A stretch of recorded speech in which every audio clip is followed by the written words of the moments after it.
Madam Deputy Speaker. I want to congratulate the member for Spen Valley for the way she conducted this debate. I worked in the NHS as a district nurse for 25 years, working with many terminally ill people. I saw the whole range of human emotions in that time, from the joy to grief, everything you can imagine. I am also a mum, a daughter, a sister, a wife, and a grandmother. I know how crushing it can be when someone you love is terribly ill, and how helpless this can make families feel. It is completely understandable some would want to feel like they are regaining some control over their circumstances by pursuing an assisted death.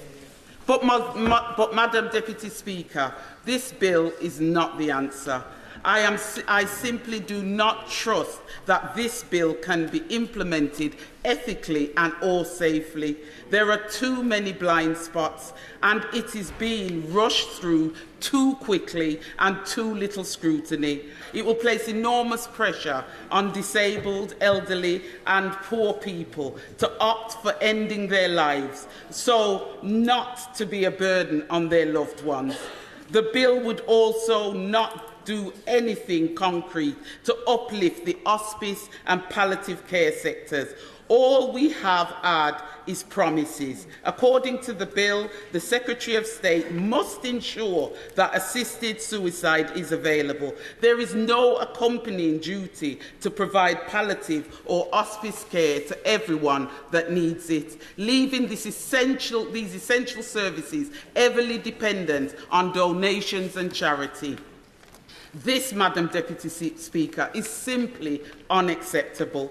The exercise of either coercion or pressure prohibited by the bill is difficult, perhaps even impossible to detect.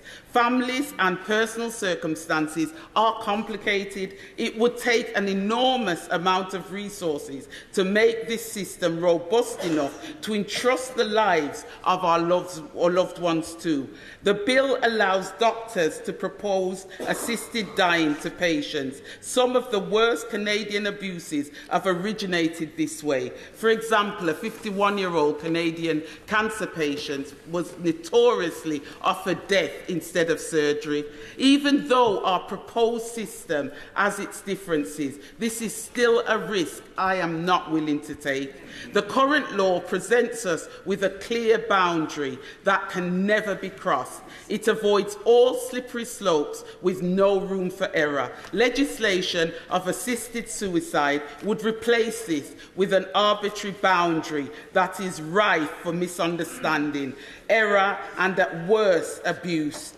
And remember, this is all happening in the context of an NHS run into the ground by 14 years of Tory austerity, and the government simply hasn't had the time to rectify yet. It is not a fair choice because of this. Madam Deputy Speaker, I will therefore be voting against this bill and will continue to push for improvements to palliative and hospice care. This is the only way to ensure that no one is left behind from any community. Thank you, Madam Deputy Speaker.